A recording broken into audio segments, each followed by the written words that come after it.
ஆண்டவர் டிஎம்எக்ஸ் முறுக்கு கம்பிகளின் அரசன்.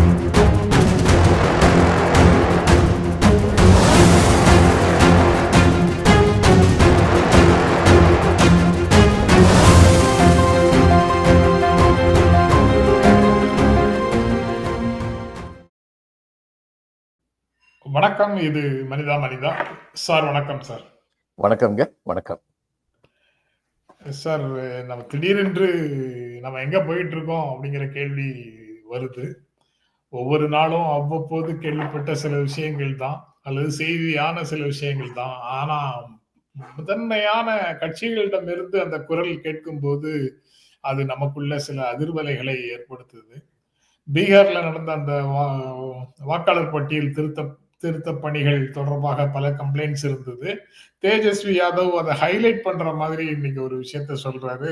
என்னோட பெயரே இல்ல ஓட்டர்ஸ் லிஸ்ட்ல அப்படின்னு சொல்றாரு. மாவட்ட நிர்வாகம் அவர் பெயர் இருக்கு அப்படின்னு சொல்றாரு. அதுல பெயர் மிஸ்மேட்ச் ஆகுது. அதை சாக்கு வச்சு வாக்குரிமையை பறிச்சாலும் பறிப்பாங்க. அவங்க அங்க போட்டிருக்கிறது வேற, என்னோட பெயர் டாக்குமெண்ட் வேற அப்படின்னு பல குளறுபடிகளை அவர் பேசுறாரு. எப்படி பாக்குறீங்க சார்? இந்த பேர் மிஸ்மேட்ச் ஆச்சுன்னா அது வந்து கண்டெஸ்டட் ஓட்டு மாதிரி. முதல்ல என்கொயரிக்கு அப்புறம் தான் அது ஏற்றுக்கொள்ளப்படுங்கிற மாதிரி ஓட்டு போட அனுமதிப்பாங்க. ஆனால் அதுக்கப்புறம் அதை வந்து ப்ராப்பர் என்கொயரிக்கு அப்புறம் தான் அந்த ஓட்டு வந்து செல்லுபடி ஆகுமான்னு தீர்மானம் பண்ணுவாங்க. அது மாவட்ட தேர்தல் அதிகாரி, மாவட்ட ஆட்சியர் வந்து அதை தீர்மானம் பண்ணுவாங்க. ஆனால் இது ரொம்ப கேர்லெஸ்ஸாக இருக்காங்க அப்படிங்கிற அளவுக்கு என்னால் உறுதியாக சொல்ல முடியும். ஏன்னா எங்களுக்கு வந்து அறிவுறுத்தல் என்ன சொல்லுவாங்கன்னா, இந்த எலக்ட்ரல் ரோல் வந்து தயார் பண்ணும்போது லோக்கல் விஐபிஸ் எல்லாரும் நம்பரையும் அவங்களுடைய விலாசங்களையும் ஒரு தரத்துக்கு 3 தரம் செக் பண்ணுங்க. அதில் எதுவும் குளறுபடி வந்துடக்கூடாது. ஏன்னா அது வந்துருச்சா அது பெரிய நியூஸ் ஆயிரும். யாரோ ஒரு சுப்பனுக்கு வந்து பேர் சரியா இல்லை, தப்பா போச்சு அப்படின்னா அவர் வந்து சொன்னோன்னே அதை நம்ம சரி பண்ணிடலாம். சரி பண்ணி சரிப்பா சாரிப்பா போப்பா அப்படின்னு சொல்ற. சரி, தேஜஸ்வி யாதவ் இப்போ சிவாஜி கணேசன் ஓட்ட ஒரு தரம் ஒரு எலெக்ஷன் இன்னொருத்தர் போட்டு போயிட்டார்ல, அது மாதிரிப்பட்ட குளறுபடியெல்லாம் வந்துச்சுன்னா அது ரொம்ப சீரியஸான குளறுபடி. இப்போ எலக்ட்ரல் ரோலில் வந்து பேர் மிஸ்மேட்ச் ஆகுதுன்னு இவர் சொல்றது உண்மையா இருந்ததுன்னா எக்ஸ்ட்ரீம் லெவல் ஆஃப் கேஷுவல்னஸ் இருந்திருக்கு அப்படின்னு தான் அர்த்தமாகுது. அது ரொம்ப தேஜஸ்வி யாதவ வந்து ஒரு விஐபியாக இவங்க கன்சிடர் பண்ணல அப்படின்னும் அர்த்தமாகுது. அவங்க கன்சிடர் பண்றாங்களோ இல்லையோ, நாங்க கன்சிடர் பண்ணணும்.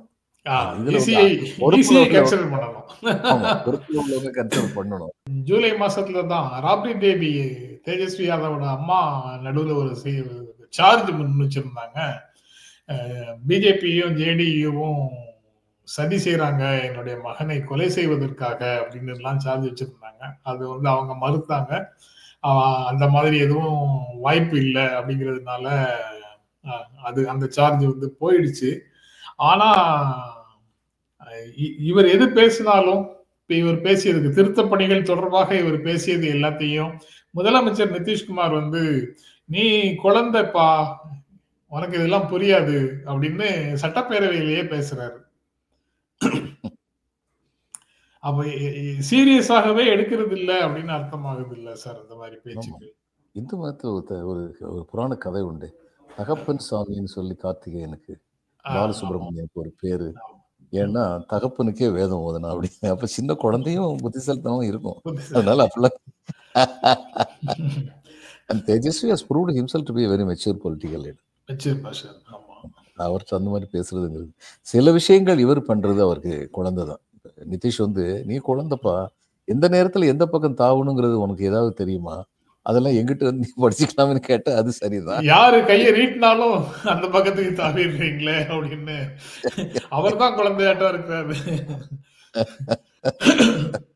பட் இது தேஜஸ்வி யாதவ்ங்கிற தனி நபருக்கு வரக்கூடிய பிரச்சனையா அல்லது பீகார் மக்களுக்கு மட்டும் வரக்கூடிய பிரச்சனையா அப்படின்னு அந்த செய்தியை பார்த்து கொண்டிருக்கும் போதே ராகுல் காந்தி பேசிய பேச்சு ஒன்று மிகப்பெரிய செய்தியாக வருது சார். அவர் வந்து 2024 தேர்தலே ரிக்டு தேர்தல். இதுக்கு முன்னாடி நாங்க வந்து தேர்தல்ல இந்த மாதிரி குறை சொல்லல. தேர்தல் ஆணையத்தின் மீது அவங்க செய்ய நடைமுறை தவறுகளை பேசியிருக்கோம். ஆனா தேர்தலை திருடுகிறார்கள் அப்படின்னு நாங்க சொன்னது இல்லை. இப்ப எங்களுக்கு போதுமான ஆதாரம் கிடைச்சிருக்குது. இப்ப இருக்கக்கூடிய ஆட்சி 15 தொகுதிகள் 20 தொகுதிகள் தான் வித்தியாசம். அந்த 15 தொகுதிகள் அவங்களுக்கு வந்ததுக்கு பதிலா எங்களுக்கு வந்திருந்ததுன்னா இவர் பிஎம் ஆயிருக்கவே முடியாது. அப்படி இருக்கக்கூடிய ஒரு சூழல்ல எங்களுக்கு 80லேருந்து 100 தொகுதிகள் வரைக்கும் ரிக்கிங் நடந்திருக்கிறது தொடர்பாக ஆதாரங்கள் இருக்குது அப்படின்னு சொல்றாரு ராகுல் காந்தி. இது எங்க கையில இருக்கிறத நாங்க வெளியிடும் போது இந்த என்டையர் சிஸ்டம் கொலாப்ஸ் ஆகி வேற புதிய வடிவத்துக்கு நம்ம போக வேண்டியது இருக்கும் அப்படின்னு சொல்றாரு. ஒரு அணுகுண்டு மாதிரி, அது அட்டாம் பாம் கையில வச்சிருக்கிறோம் நாங்க, அதை வெளியிடுவோம் விரைவில் அப்படின்னு சொல்றாரு. இதுக்கு முன்னால நாங்க இந்த சார்ஜ் வைக்கல, அப்பெல்லாம் எங்க கையில ஆதாரம் கிடையாது. ஆனா எங்களுடைய கம்ப்ளைண்ட் மட்டும் எங்களுக்கு வந்துகிட்டே இருந்தது, அதனால நாங்க அதை பேசல. இப்ப எங்க கிட்ட ஆதாரம் இருக்கு அப்படின்னு பேசுறாரு சார். அதை எப்படி பாக்குறது?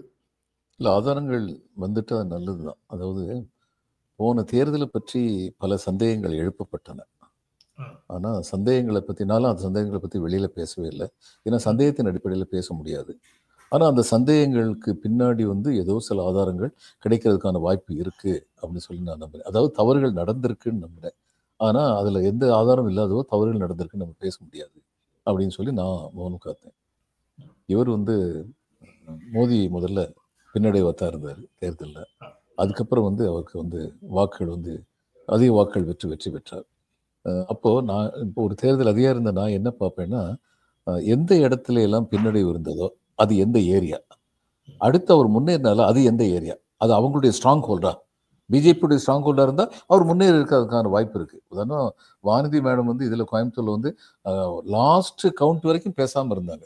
ஏன்னா லாஸ்ட் கவுண்ட் ஃபுல்லாக எனக்கு தான் ஆதரவாக இருக்கும்னு நம்பிக்கையோடு இருந்தாங்க. அதே மாதிரி தான் அந்த தேர்தல் முடிவு அமைஞ்சது.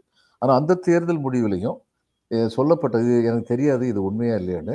ஆனால் அங்கே கோயம்புத்தூர்ல இருந்தவங்க சொன்னாங்க, ரிசல்ட்டையே அனௌன்ஸ் பண்ணாமல் பல மணி நேரம் காக்க வச்சுருந்தாங்க. கமலஹாசனுக்கும் வாந்தி மேடத்துக்கு இடையில நடந்த ரிசல்ட் ஏன் அந்த மாதிரி வச்சுருந்தாங்க? இப்போ ஏன் அந்த மாதிரி வச்சுருந்தாங்கன்னு அந்த கேள்வியை கமலஹாசன் எழுப்பியிருக்கணும். அவர் எழுப்பலைன்னா நான் எதுக்கு எழுப்பணும்? நான் எப்படி எழுப்ப முடியாத? அவர் ஏன் எழுப்பலை அப்படி உண்மையாக இருந்தா? அதனால அது உண்மையாக இருக்கா இல்லை இதெல்லாம் அவங்க தான் சொல்லணும். இங்கே இருந்துக்கிட்டு நம்ம என்னமோ சொல்ல முடியாது. ஆனால் தேச அளவில் பொதுவாகவே மகாராஷ்டிராலாம் அந்த தேர்தல் முடிவுகளை பற்றி சந்தேகங்கள் எழுப்பப்பட்டது. ஆமா. இப்ப அது என் ஃப்ரெண்டு ஒருத்தர் சொன்னாரு, செஞ்சிருந்தா புத்திசாலித்தனமா செஞ்சுட்டு. நான் சொன்னேன் அப்படின்னா சரி தமிழ்நாட்டில் தானே அவங்க பண்ணியிருக்கலான்னு. இல்ல தமிழ்நாடு பிஜேபிக்கு எதிர்ப்பா இருக்குன்னு உலகம் பூரா தெரிஞ்ச உண்மை. அந்த இடத்துல நீங்க இது பண்ணீங்கன்னா ரிக் பண்ணீங்கன்னா அப்ப இந்தியா ஃபுல்லா ரிக் பண்ணி இருக்குங்கிற உறுதியான ஒரு நம்பிக்கை எல்லாருக்குமே வந்துடும். அதனால அந்த இடத்துல எல்லாம் ஒன்றும் பண்ண மாட்டாங்க. ஆனா எங்க ஒரு 2 ஓட்டு இந்த பக்கம் குறைஞ்சிருச்சு, 2 விழுக்காடு இந்த பக்கம் வந்துருச்சுன்னா ரிசல்ட்டையே மாத்தி போடலான் இருக்கோம். புத்திசாலியா இருந்தா அப்படித்தான் செய்வாங்க அப்படின்னாரு. நான் சொன்னேன் நீங்க அப்படி செஞ்சாங்கன்னு சொல்றீங்களா அப்படின்னு. இல்ல, நான் சொல்றது என்னன்னா புத்திசாலியா இருந்தா அப்படி செய்வாங்க. அதுக்கப்புறம் இன்னொன்னு சொல்றேன், புத்திசாலிகள் செஞ்சாங்கன்னா அதை ப்ரூவ் பண்றது அவ்வளவு லேசான காரியம் கிடையாது. இதுல ஏன்னா எலான் மஸ்க் சொன்னாரு எதையுமே மேனிபுலேட் பண்ண முடியும், இவிஎம்ஸ் எல்லாத்தையும் மேனிபுலேட் பண்ண முடியும் அப்படின்னு அவர் சொன்னாரு. He is a technology giant. அப்ப அவர் சொல்லும் பொழுது இங்க உட்காந்துக்கிட்டு இல்லை அதெல்லாம் பண்ணவே முடியாதுன்னு சொன்னா, இப்ப நம்ம பொன்ராஜ் சொன்னாரு he is a scientist. Ponraj ஒரு சயின்டிஸ்ட்.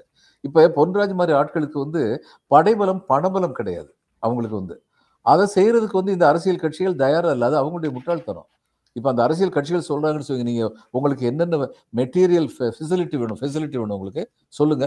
இப்போ கிணறு தோண்டணும்னு எனக்கு ஆசையா இருக்குன்னு வைங்க, ஒரு சமூக சேவை செய்யணும்னு. ஏன்னா கிணறு தோண்டதுக்கு 2 விஷயம் தேவைப்படும்ல, எனக்கு பணம் தேவைப்படும், கிணறு தோண்டதுக்கு ஆள் தேவைப்படும். இது 2மே இல்லைன்னா அது ட்ரீமா தான் நிற்கும்.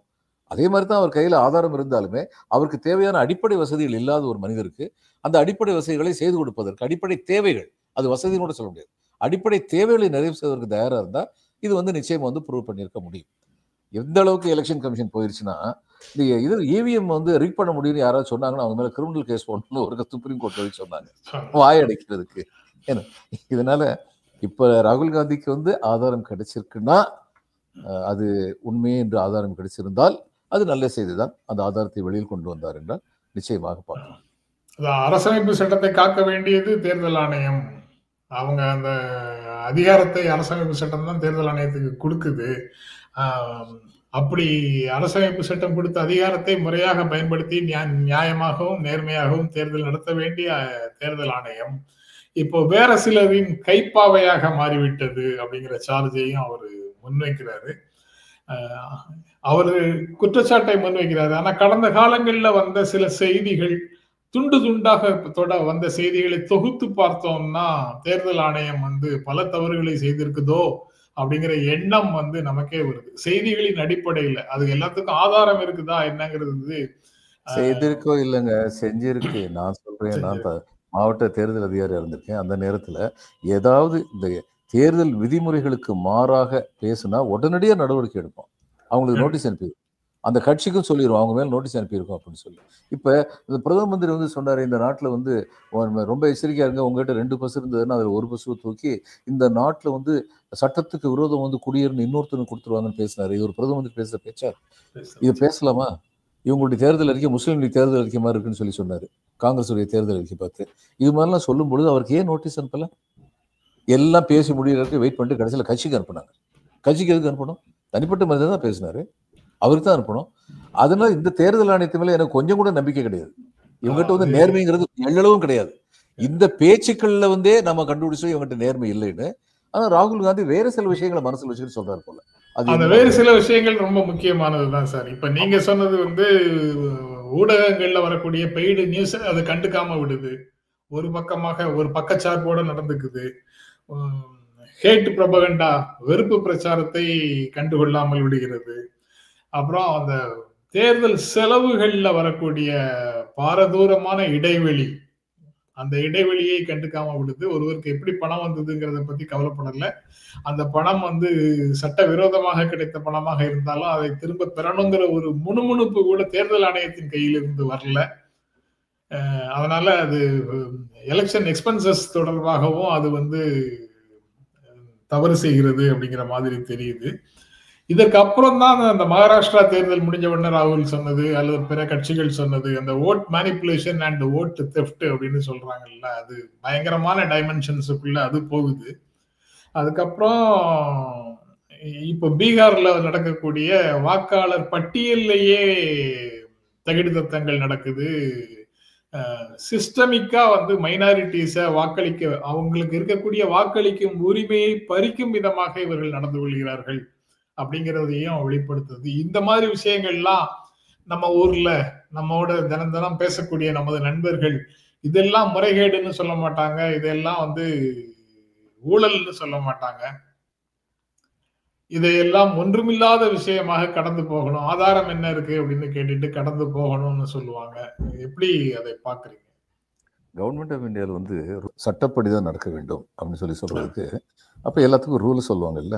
கவர்மெண்ட் ஆஃப் இந்தியாவில் நாங்க வேடிக்கையா சொல்லுவோம், show me the man, I will show you the rule அப்படின்னு சொல்லுவோம். அது யார் வர்றாங்களோ அதை பொறுத்து தான் ரூல் அமையுது.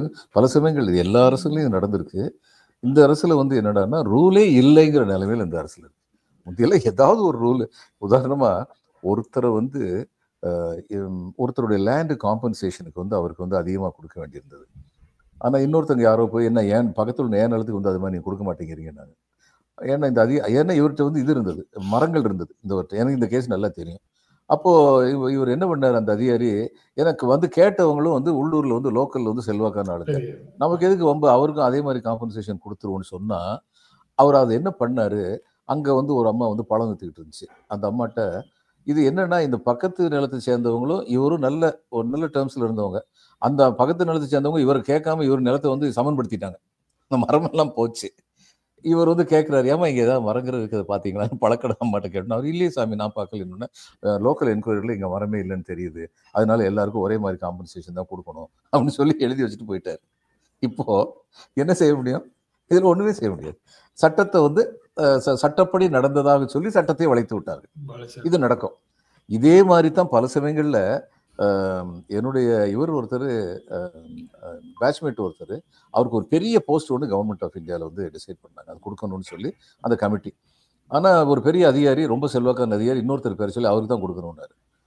உடனே இவங்க கேட்டாங்க, சார் அது எப்படி, ஏன்னா இவருக்கு தான் என் தகுதி இருக்கு, அவரை விட இவருக்கு தகுதி இருக்குன்னு சொல்லி ஏற்கனவே டிசைட் பண்ணிருக்கேன். அதை பாருங்க, நான் சொன்ன அவருக்கு தான் கொடுக்கணும்னாரு. தேடி கண்டுபிடிச்சி இவர் இவருடைய ஸ்டேட் கவர்மெண்ட்ல ஃபினான்ஸ் செக்ரட்டரி இருந்தபோது இவர் மேல ஒரு குற்றச்சாட்டு ஃபினான்ஷியல் இரெகுலாரிட்டின்னு 8 பக்க அளவில் 8 காலம் நியூஸ்ன்னு சொல்லுவீங்கல்ல, அது மாதிரி ஒரு குற்றச்சாட்டு வந்துருச்சு. இவர் உடனடியாக கோர்ட்டுக்கு போனார்.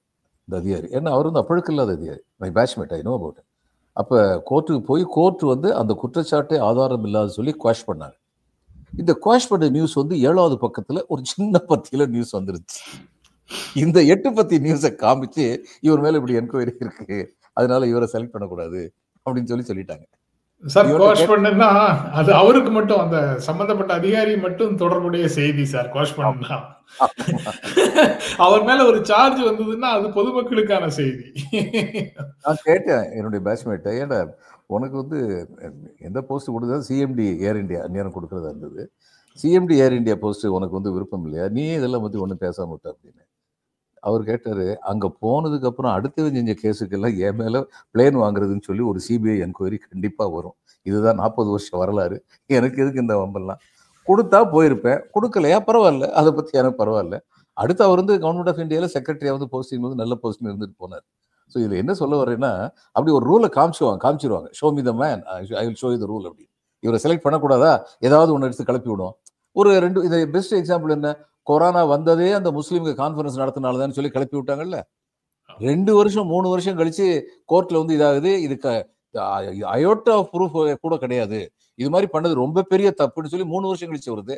ஆனா அன்னைக்கு இமீடியட் கோல் அச்சீவ் ஆயிருச்சுல, அன்னைக்கு பண்ணது பண்ணிட்டாங்கல்ல, ஒரு பிரச்சாரத்தை கிளப்பி விட்டாங்கல்ல.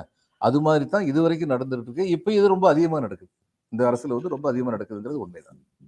மின்னணு வாக்குப்பதிவு எந்திரத்தினுடைய நம்பகத்தன்மை, அது வந்து மேனிப்புலேட் பண்ண முடியுமா முடியாதாங்கிற கேள்விக்கு, மேனிப்புலேட் பண்ண முடியும், நடக்குதா நடக்கலையாங்கிறது வேற விஷயம், ஆனா மேனிப்புலேட் பண்ண முடியுங்கிறது தான் பெரும்பாலான டெக்னோக்ராட்ஸோட பதிலாக இருந்தது. நீங்க இப்போ குறிப்பிட்டதும் ரொம்ப ரொம்ப முக்கியமான தகவல். எலான் மஸ்கும் அதைத்தான் சொல்றாரு, மிஷின் இருந்ததுன்னா மேனிப்புலேட் பண்ண முடியும் அப்படின்னு அவரும் சொல்றாரு. ஏன்னா இவ்வளவு டெக்னாலஜி வளர்ந்து அமெரிக்காவில் வந்து ஏங்க இந்த இது இல்லை, சில நாடுகள், ஐரோப்பிய நாடுகள் வந்து எலக்ட்ரானிக் ஓட்டிங்க கொண்டு வந்துட்டு பிறகு விட்டாங்க, மேனுவல் தான் பண்ணி சொல்லி விட்டாங்க. இவங்க எல்லாரும் சொல்றது என்னன்னா, மேனுவல் ஓட்டிங்ல வந்து கவுண்டிங் வந்து 2 நாள் ஆயிரம் ரிசல்ட் வர்றதுக்கு. என்ன கெட்டு போயிடும், 5 வருஷம் ஆள வேண்டிய ஒரு கட்சியை தேர்ந்தெடுக்கும் போது முறையான தேர்தல் நடத்துறதுக்கு 2 நாள் 3 நாள் ஆகும்னா ரிசல்ட் வர்றதுக்கு வந்துட்டு போகுது. இப்ப சேஷன் இருந்தவர் என்ன பண்ணாரு, இப்ப போலிங் பூத்துல வந்து என்ன பண்ணும், அந்தந்த போலிங் பூத்துல உள்ள வாக்குகள்லாம் அப்படி பண்டில் போடும், 25 பண்டிலா போடும் அந்தந்த போலிங் பூத்துல இருந்து. அப்ப நாங்க என்ன கண்டுபிடிச்சோம், சில போலிங் பூத்துல வந்து எதிர்கட்சிகளுக்கு அதிகமான வாக்குகள் கிடைச்சிருக்கிறது தேர்தல் முடிவுக்கு அப்புறம் தெரிய வந்தால், அந்த இடத்துல போய் ஆளுங்கட்சிக்காரங்க போய் அக்கிரமம் பண்றாங்க, ஜனங்களை தொந்தரவு பண்றாங்கன்னு கண்டுபிடிச்சோம்னா, சேஷன் காலத்துல என்ன தீர்மானம் பண்ணோம், முதல்ல இது அத்தனையும் வாக்குகள் அத்தனையும் நல்லா கலக்கி விட்டுரும், எந்த பூத்துல இருந்து எந்த ஓட்டு வந்ததுன்னு விழுந்ததுன்னு தெரியாது, அப்படி கலக்கிட்டு அதுக்கப்புறம் 25 கட்டி பண்டில் போட்டு அதுக்கப்புறம் கவுண்ட் பண்ண ஆரம்பிப்போம். இதுல கொஞ்சம் டிலே ஆகுது நிஜம்தான், ஆனா எது முக்கியம், ஒரு ரிசல்ட் அனௌன்ஸ் பண்றதுல வந்து 2 நாள் டிலே ஆகுதுங்கிறது வந்து பெரிய விஷயமா, அல்லது எந்த தப்பும் தவறும் இல்லாமல் தேர்தல் நடக்கணும் அப்படிங்கிறது பெரிய விஷயமா? தப்பு தவறு இல்லாமல் நடக்கணும் தான் பெரிய விஷயம். அப்ப இவிஎம்ல வந்து உங்களுக்கு அப்படி தப்பு தவறு நடக்கிறதுக்கு வாய்ப்புகள் இருந்தால், நீங்க சரியான சொல்ல பயன்படுத்துறீங்க, வாய்ப்புகள் இருந்தால் கூட அந்த வாய்ப்பு இருக்கும் பொழுது அந்த இவிஎம் பயன்படுத்தப்படக்கூடாது. அதான் இந்த விஷயத்தை சம்மரைஸ் பண்றதாக இருந்தா, தனித்தனியான செய்திகளாக நம்ம பார்த்தது எல்லாமே வந்து எங்கேயோ ஒரு புள்ளியில ஒட்டுமொத்த பெரிய முறைகேடுகளுக்கு துணை நிற்கிறதுக்கு போய் நிற்குதோ அப்படிங்கிற சந்தேகம் அதுலதான் வருது. அப்பாயின்மெண்ட் முறைகள்ல அவங்க பண்ணின சட்ட திருத்தமும் ஒரு சட்டமும் புதிய சட்டமும் ஒரு சுட்டு விரலை அவர்களை நோக்கி நீட்டும்படிதான் இருக்கு. ஆனா அதுல பல பேர் வந்து சீஃப் ஜஸ்டிஸ் வந்து இவர் ஒமிட் பண்ணிட்டாருன்னு சொல்றாங்க. ஆனா சீஃப் ஜஸ்டிஸ் தன்னை சேர்த்துக்கணும்னு சொல்லல. இன்டரிம் அரேஞ்ச்மெண்ட் என்னையும் சேர்த்துக்கலாம், சீஃப் ஜஸ்டிஸ் சேர்த்துக்கலாம்னு அவங்க என்ன பண்ணாங்க, அவசரமா சட்டம் போட்டாங்க. அந்த சட்டத்தை பாருங்க, அதாவது எதிர்கட்சி பிரதம மந்திரி, எதிர்கட்சி தலைவர், அடுத்து பிரதம மந்திரி நியமிக்கின்ற ஒரு அமைச்சர். அதுல இருந்து என்னது, பிரதம மந்திரிக்கு யார் மேலேயும் நம்பிக்கை கிடையாது, அந்த நேரத்துல தனக்கு நம்பிக்கைன்னா போட்டுக்குவாரு. இப்ப அப்பாயின்மெண்ட்ஸ் கமிட்டி ஆஃப் தி கேபினெட்னு ஒன்று இருக்கு, அதுக்கெல்லாம் பெர்மனண்டா வந்து பிரதம மந்திரி, ஹோம் மினிஸ்டர், அதுக்கப்புறம் எந்த டிபார்ட்மெண்ட்டுக்கு அதிகாரி சூஸ் பண்றோமோ அந்த டிபார்ட்மெண்ட்டோட மினிஸ்டர், இவங்க 3 பேரும் தான் மெம்பர்ஸ். அப்ப பிரதம மந்திரியும் ஹோம் மினிஸ்டரும் வந்து பெர்மனன்ட் மெம்பர்ஸ். அதுல வந்து எந்த மாறுதலும் கிடையாது. ஆனா இங்க வந்து பாருங்க, இந்த அளவுக்கு தன் நாட்கள் மேல நம்பிக்கை இல்லாம தான் சட்டத்தை போட்டுக்கிட்டு இருக்காங்கன்னு தெரியுது. இது எல்லாத்தையும் வச்சு பார்க்கும்போது எக்ஸிகியூட்டிவனுடைய ஒரு கிளையாகத்தான் தேர்தல் ஆணையம் இருக்குது, அரசமைப்பு சட்ட நிறுவனமாக அது செயல்படுகிறதாங்கிற கேள்வி வந்து வலுவாக வருது. அது கைப்பாவையாகவே மாறிவிட்டது அப்படின்னு ராகுல் காந்தி சொல்றாரு. அவர் கையில இருக்கக்கூடிய ஆதாரங்களை, காங்கிரஸ் கட்சியிடம் இருக்கக்கூடிய ஆதாரங்களை விரைவில் வெளியிடுவோம்னு சொல்லியிருக்காரு. வரட்டும் சார். அதுக்கப்புறம் இன்னும் ஒரு முக்கியமான செய்தி சார். நான் அதை முக்கியமான செய்தியாக பார்க்கிறேன். மற்றவங்க எப்படி பார்க்கறாங்கன்னு தெரியல. புதிய கல்விக் கொள்கை, அதாவது தேசிய கல்விக் கொள்கை 2020ல 4வது ஆண்டு கல்லூரியில 4வது ஆண்டு டிகிரி படிக்கிற மாணவர்களுக்கு 12 மணி நேர வகுப்பு அப்படின்னு ஒரு கண்டிஷன் இருக்கு.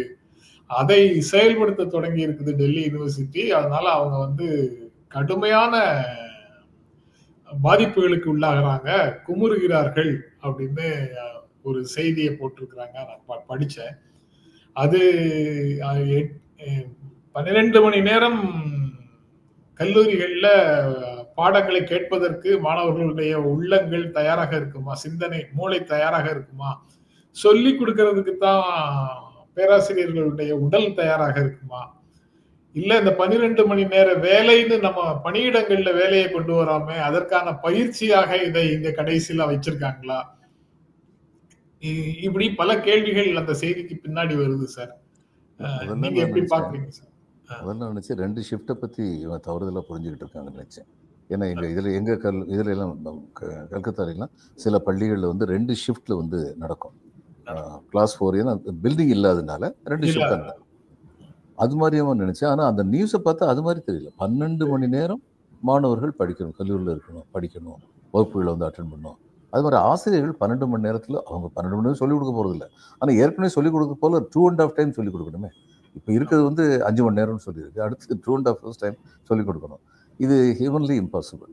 எப்படி இப்படி ஒரு ரெக்கமெண்டேஷன் போட்டாங்க, எப்படி அந்த ரெக்கமெண்டேஷன் அக்செப்ட் பண்ணிட்டாங்க, ஒன்றும் விளங்கலை.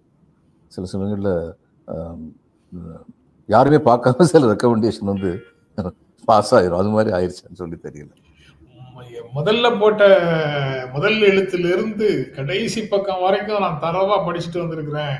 நீங்கெல்லாம் படிக்காதவங்க, என்இபியை பத்தி குறையா பேசுறீங்க அப்படின்னு என்இபி விமர்சனம் செய்பவர்களை பார்த்து பல நண்பர்கள் சொல்லியிருக்கிறாங்க.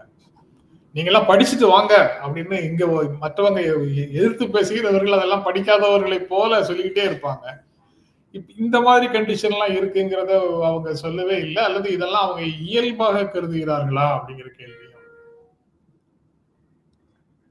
அதாவதுங்க இந்த நீட் வந்து முதல்ல வந்தபோது எல்லாரும் என்ன சொன்னாங்க, அப்படியே வந்து இந்தியாவே இணைக்கிறதுக்கான இன்னொரு இன்ஸ்ட்ருமெண்ட்னு சொன்னாங்க. ஆனா இன்னைக்கு 10 வருஷம் கழிச்சு நான் இவங்க கூட கோர்ட் கூட அப்படி நினைச்சாங்க. இப்ப 10 வருஷம் கழிச்சு நான் நினைக்கிறேன் கோர்ட் அது மாதிரி நினைக்காது. ஏன்னா அதனுடைய இம்ப்ளிமெண்டேஷன் எப்படி இருந்ததுன்னு பார்த்துட்டாங்க. ஒரு ராஜஸ்தான்ல வந்து ட்ரைனிங் சென்டர்ஸ் வந்து சில 1000 கோடி ரூபாய் வருமானம் தேடுறாங்க. அது தவிர மம்தா பானர்ஜிலேருந்து ஆரம்பிச்சு இங்க வந்து முன்னாள் முதலமைச்சர் கர்நாடகிலேருந்து ஆரம்பிச்சு இவங்க எல்லாருமே மகாராஷ்டிரா எல்லாருமே வந்து தமிழ்நாடு ஆரம்பத்திலிருந்தே சொல்லிக்கிட்டு இருந்தது இன்னைக்கு சொல்றாங்க. இப்போ அதே மாதிரி தான் இந்த new education policy of national education policy அப்படித்தான் போகுது. ஒவ்வொன்றா அதனுடைய ஓட்டைகள் வந்து வெளிவர துவங்கும். அந்நேரம் தெரியுது. நீங்க சொல்ற அந்த நீட்டுக்கும் என்இபிக்கும் இடையில ஒண்ணு இருக்கு சார், இந்த மொழிக் கொள்கை. அதுவும் இந்த கல்வித்துறையில வந்து தமிழ்நாடு எடுத்த நிலைப்பாட்டை ஆரம்பத்துல கடுமையாக விமர்சிச்சுட்டு இருந்தாங்க. ஆனா பல மாநிலங்கள்ல தமிழ்நாடு முதல்ல எழுப்பக்கூடிய பிரச்சனைகளை பல மாநிலங்கள் பின்னால எழுப்ப தொடங்கியதற்கு பிறகு தமிழ்நாட்டில் இருக்கக்கூடியவர்கள் அரசியல் தெளிவு உள்ளவர்கள் என்றும் தீர்க்கமான பார்வை உள்ளவர்கள் என்றும் தெளிவாக தெரியுது. அந்த வகையில திமுகவும் முதலமைச்சரும் அந்த பேனரை உயர்த்தி பிடிச்சிட்டு முன்னணியில போயிட்டு இருக்கிறாங்க அப்படின்னு இதை பார்க்க முடியும். பட் இந்த விஷயத்த 12 மணி நேர பணி, 12 மணி நேர படிப்பு அப்படிங்கிறத எப்படி சார் ரெக்டிஃபை பண்ணுவாங்க? கொள்கை அப்படி இருக்குன்னா பார்ப்போம், என்ன செய்யறாங்கன்னு பார்ப்போம். எப்போ ரெக்டிஃபை பண்ணுவாங்க நான் சொல்ல முடியும். கொஞ்ச நாள் கழிச்சு மாணவர்கள் அஜிடேட் பண்ண ஆரம்பிச்சிருவாங்க. முடியாது, அவங்கள முடியாது. அதை முதல்ல அடக்குமுறையினால அடக்க பார்ப்பாங்க. அது அவங்களுக்கு பிரசிடென்ஸ் இருக்கே. ஃபார்மர்ஸ் அஜிடேஷனை முதல்ல பண்ணாங்கல்ல, அது மாதிரி இப்படித்தான் ஃபார்மர்ஸ் இது பண்ணாங்க, எலினேட் பண்ணாங்க. அடுத்து முஸ்லீம் விமன் எலினேட் பண்ணாங்க. சிஏ பண்ணி முஸ்லீம்ஸ் அத்தனை பேர் எலினேட் பண்ணாங்க. இளைஞர்கள் எலினேட் பண்ணுவாங்க. அதுக்கப்புறம் தான் முறையான தேர்தல் நடந்தால், அதுதான் முக்கியமான கண்டிஷன். முறையான தேர்தல் நடந்தால் புரட்சியாளிகள் பொங்கி வருகையில் புல்லின் நுனியும் புதுமை சிலருக்கும் புல்லாங்குழலும் புரட்சி வெடிக்கும். அந்நேரம் அந்த கவிதை எழுதின காலம் மாணவன் நினைத்தால் நடத்தி காட்டுவான், அவன் நெஞ்சம் ஒரு நெருப்புன்னு பாடல் வந்த காலமாக இருக்கலாம் சார். இப்பதான் அப்பொலிட்டிக்கல் சிந்தனை தான் மாணவர்களுக்கு தேவை அப்படின்ற மாதிரி 90களுக்கு பிறகு மாணவர்களுடைய சிந்தனை முறையே மாத்தியாச்சு. வேல்யூ பேஸ்டு எஜுகேஷன் அப்படிங்கிறதுக்கு எந்த விதமான இடமும் இல்லையே. இங்க டெமோக்ரஸியை காப்பாற்றணும், ஜனநாயகத்தை காப்பாற்றணுங்கிற உணர்வு கிடையாது. அதெல்லாம் காப்பாற்றணும் உணர்வு கிடையாது. நம்ம இந்தியாவில் 1977 எலெக்ஷன் நான் எத்தனை தடவை சொல்லியிருக்கேன். எமர்ஜென்சிக்கு எதிராக ஜனங்கள் ஓட்டு போட்டாங்க, தங்களுக்கு பாதிப்பு வந்ததை எதிர்த்து ஓட்டு போட்டாங்க. நார்த் இந்தியா போட்டாங்க. இங்க பாதிப்பு இல்லைன்னு நினைச்சாங்க, அவங்க எமர்ஜென்சி ஆதரிச்சு இந்திரா காந்திக்கு ஓட்டு போட்டாங்க. அதே மாதிரி மாணவர்கள் தங்களுக்கு பாதிப்பு வரும்போது அதை எதிர்த்து புரட்சி விடணும். 12 பாசிபிளா நிச்சயமா கிடையாது. அவங்க மத்தியில அந்த ஒரு பிளைண்ட் ஃபெய்த்தும் ஹீரோ வர்ஷிப்பும் தான், நாயக வழிபாடு. யாராவது ஒருத்தரை ஆகா ஓகோன்னு உயர்த்தி பிடிக்கிறதும், அவங்களுடைய புகழ் பாடிக்கிட்டே இருக்கிறதும், அவங்க மேல கண்ணை மூடிட்டு நம்பிக்கை கொள்வதுமாக, அவங்க என்ன தப்பு செய்தாலும் அதை ஆதரிக்கிறதாக ஒரு பண்பு தானே சார் கல்வி இப்போது வழங்கி இருக்குது மாணவர்களுக்கு. கல்வி மட்டும் இல்லை, அதில் முக்கிய பங்கு ஆற்றுறது நம்முடைய திரைப்படங்கள் என்ன காமிக்கிறாங்க? ஃபியூடல் சிஸ்டம் நாட்டாம, ஃபியூடல் சிஸ்டம் இல்லைன்னா தனி மனிதன் சமுதாயத்தை மாற்றிடுவான் அப்படிங்கிற மாதிரி ஒரு தனி மனிதன் புரட்சி பண்ணிடுறாரு. சிவாஜி அப்படின்னு சொல்லி படம் எடுத்தாங்கல்ல, அந்த மாதிரி இந்த மாதிரி படங்கள் அதிகமாக வருது. மாணவர்கள் எது விதைக்கப்படுது.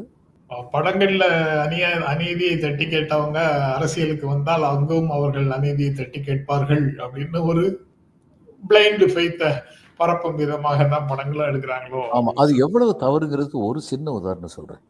மதுவிலக்கு தளர்த்தப்பட்டது அப்படிங்கும்போது எம்ஜிஆர் தன்னுடைய செல்வாக்கு குறைஞ்சிருமேன்னு சொல்லி பயந்தார் இந்த கொள்கையை திமுக எடுக்கிறதுனால. உடனடியா ரிக்ஷாக்காரன் படத்துல ஒரு பாட்டு போட்டார். தோட்டம் காக்க போட்ட பயிரி வேலி போட்ட வேலி பயிரை தின்பதோ அதை கேள்வி சொன்னாரு. 400 கை பார்க்கிறேன், நேரம் வரும் கேட்கிறேன், பூனை அல்ல புலிதான் என்று போக போக காட்டுகிறேன் சொன்னார். இந்த எம்ஜிஆர் தான் கருணாநிதி மறுபடியும் மதுவிலக்கை கொண்டு வந்ததுக்கு அப்புறம் மதுவிலக்கை தளர்த்தினவர். இது எத்தனை பேருக்கு நினைவு இருக்கும்? இதுதான் உண்மை. கூடவே தைரியமாக சொல்லி மனிதன் தானா. ஓகே சார், 2 பிரச்சனைகளுமே முக்கியமான பிரச்சனைகள் தான் சார். என்இபி தொடர்பாக, புதிய கல்விக் கொள்கை தொடர்பாகவும், தேர்தல் ஆணையம் தேர்தலை நீதியாகவும் நேர்மையாகவும் நியாயமாகவும் நடத்த வேண்டும் அப்படின்னு சொல்ற 2 பிரச்சனைகளுமே முக்கியமான பிரச்சனைகள் தான்.